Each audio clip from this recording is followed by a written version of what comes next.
Le silence a remplacé vos messages, vos petites attentions et votre disponibilité émotionnelle. Mais voici le retournement de situation dont personne ne parle. Les évitants. Ces personnes qui semblent indisponibles émotionnellement, indifférentes, voire froides, ne sont pas aussi insensibles qu'elles en ont l'air. En fait, pendant le silence radio, beaucoup d'évitants traversent une véritable tempête intérieure. En surface, ils peuvent donner l'impression de s'en moquer, mais au fond, il y a des attentes cachées, des émotions contradictoires et des espoirs silencieux. Plongeons dans ce que les évitants attendent secrètement pendant ce silence, car c'est bien plus complexe que vous ne le pensez. Premièrement, comprenez bien ceci. Les évitants ne gèrent généralement pas leurs émotions en temps réel. Quand la relation se termine, ils peuvent paraître calmes ou détachés. C'est parce que leur principal mécanisme de défense est la suppression émotionnelle. Mais la première chose qu'ils attendent secrètement pendant le silence radio, c'est que vous finirez par faire le premier pas. Ce n'est pas par arrogance, c'est parce que cela a souvent été le schéma classique.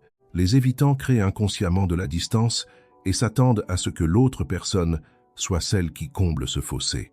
Quand vous devenez silencieux, cela bouleverse cette dynamique.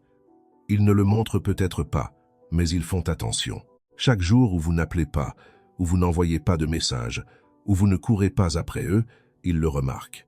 Ils n'agissent peut-être pas en conséquence, mais ils le ressentent. L'attente est subtile, mais puissante. Vous êtes censé revenir. Maintenant, c'est là que cela devient intéressant. Bien que les évitants craignent l'intimité, ils ont aussi une peur bleue de l'abandon. Alors, pendant le silence radio, une deuxième attente secrète bouillonne sous la surface. Ils s'attendent à ce que vous leur gardiez toujours une place dans votre cœur, que peut-être vous leur laissez simplement du temps, et que lorsqu'ils seront prêts, vous serez toujours là, à les attendre, disponibles et ouverts. Ils veulent le réconfort de votre présence sans les exigences de votre intimité. Dans leur esprit, vous êtes loin mais toujours fidèles, gravitant toujours autour d'eux. Cette pensée les apaise, même s'ils ne l'admettent pas. Mais à mesure que le temps passe et que le silence devient plus lourd, leur esprit commence à déformer la réalité. Et voici venir la troisième attente secrète. Ils commencent à espérer que vous leur donnerez tort. Les évitants portent souvent en eux la croyance profonde qu'ils ne méritent pas d'être aimés, que si quelqu'un apprend vraiment à les connaître, cette personne finira par partir. Pendant le silence radio, une partie d'eux veut que vous brisiez ce silence, que vous les poursuiviez, que vous vous battiez pour eux, pour prouver qu'ils comptent à vos yeux. Même s'ils repoussent les gens, au fond d'eux, ils espèrent que quelqu'un n'abandonnera pas. Ils testent les gens en se mettant en retrait, mais quand personne ne vient les chercher, cela confirme leur pire crainte, celle de n'avoir jamais été vraiment aimés depuis le début. Ce paradoxe crée une immense confusion émotionnelle. Ainsi, la quatrième attente secrète est un espoir de clarté, mais sans aucune vulnérabilité. Ils veulent que vous expliquiez tout, ce que vous ressentez, ce que vous voulez, ce que vous vouliez dire. Mais ils refusent d'exposer leur propre cœur en retour. Pendant ce silence, ils sont souvent à l'affût d'indices. Ils vérifient les réseaux sociaux, relisent d'anciens messages, décortiquent mentalement votre dernière conversation. Ils cherchent des réponses sans avoir à poser les questions. Ils veulent comprendre ce qui n'a pas fonctionné, mais selon leurs propres conditions, tranquillement, en privé, sans la moindre confrontation. Et voici quelque chose d'encore plus révélateur. Certains évitants attendent secrètement de vous que vous évoluiez pendant le silence radio, pas de la manière dont vous pourriez le penser. Pas pour devenir quelqu'un d'autre, mais pour devenir plus autonome sur le plan émotionnel. Ils peuvent souhaiter que vous reveniez plus fort, plus calme et moins en demande. Ce n'est pas parce que vous en demandiez trop, c'est parce que l'intimité les effraie. S'ils doivent s'engager à nouveau, ils veulent secrètement croire que ce sera sûr, sans pression et émotionnellement gérable pour eux. Alors ils imaginent que ce silence crée de la distance, non seulement entre vous, mais aussi à l'intérieur de vous, que vous devenez quelqu'un qui ne formulera pas de demandes affectives capables de les submerger. En même temps, les évitants ont une autre attente contradictoire. Ils veulent ressentir qu'ils vous manquent, mais sans que vous ayez besoin d'eux. Ils veulent se sentir importants à vos yeux, mais sans se sentir liés par une quelconque obligation envers vous. En d'autres termes, ils veulent être choisis, mais sans porter de fardeau. Donc, pendant le silence radio, ils se demandent si vous pensez encore à eux, s'ils ont encore un pouvoir émotionnel sur vous. Cela nourrit leur estime de soi, Mais si vous donnez l'impression d'être trop dépendant, ils s'éloigneront à nouveau. C'est donc un véritable travail de funambule. Ils veulent l'admiration sans l'attachement. Et puis, il y a la peur d'être remplacé. Bien que les évitants fassent semblant d'accepter que vous tourniez la page, ils redoutent secrètement l'idée que quelqu'un d'autre obtienne cette version de vous qu'ils n'ont pas su apprécier. Pendant le silence radio, l'absence laisse place à l'imagination. Et l'imagination est souvent bien plus intense que la réalité. Ils commencent à se dire « et s'ils étaient avec quelqu'un d'autre ? Et si cette personne les comprenait mieux ? Et si j'avais repoussé la seule personne qui m'aimait vraiment ?» Ces pensées éveillent de la honte, des regrets, voire de la panique. Mais les évitants ne l'exprimeront pas. Ils deviendront simplement plus silencieux ou plus froids. Mais ne vous y trompez pas, ce silence n'est pas de l'indifférence, c'est de l'autoprotection. Certains évitants s'attendent à ce que le silence radio vous punisse, surtout si la rupture a été chargée en émotions ou dramatique. Ils peuvent penser que maintenant, vous allez ressentir ce qu'ils ont ressenti. Ils peuvent voir cela comme une forme de justice.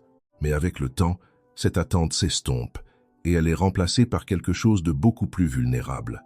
L'espoir que peut-être, juste peut-être, la porte ne s'est pas fermée pour toujours, même s'ils ne veulent pas encore la franchir. Et voici le dernier secret qu'ils n'admettront pas même à eux-mêmes. Au fond, beaucoup d'évitants s'attendent à ce que vous soyez finalement la personne qui les comprenne malgré tout. Que malgré leurs murs, leurs silences, leurs signaux confus, vous finirez d'une manière ou d'une autre par les cerner. Que votre amour traduira leur évitement émotionnel en compassion. Que vous saurez que leur distance n'est pas un rejet, mais de la peur. Que vous lirez entre les lignes de leur silence et choisirez quand même de tenir à eux. C'est un fantasme, mais il est puissant, et cela les maintient liés émotionnellement, même lorsqu'ils affirment que tout est fini. Alors, que pouvez-vous faire de ce savoir? Voici la clé. Arrêtez d'essayer d'être ce que l'évitant attend et commencez à devenir ce dont vous avez besoin. Plus vous essayez de répondre à leurs attentes non dites, plus vous vous abandonnez vous-même. Le silence radio n'est pas une stratégie pour les reconquérir. C'est un espace pour vous reconnecter avec votre propre valeur. Car lorsque vous arrêtez de courir, lorsque vous arrêtez de jouer un rôle pour leur confort, quelque chose bascule. Vous reprenez votre pouvoir.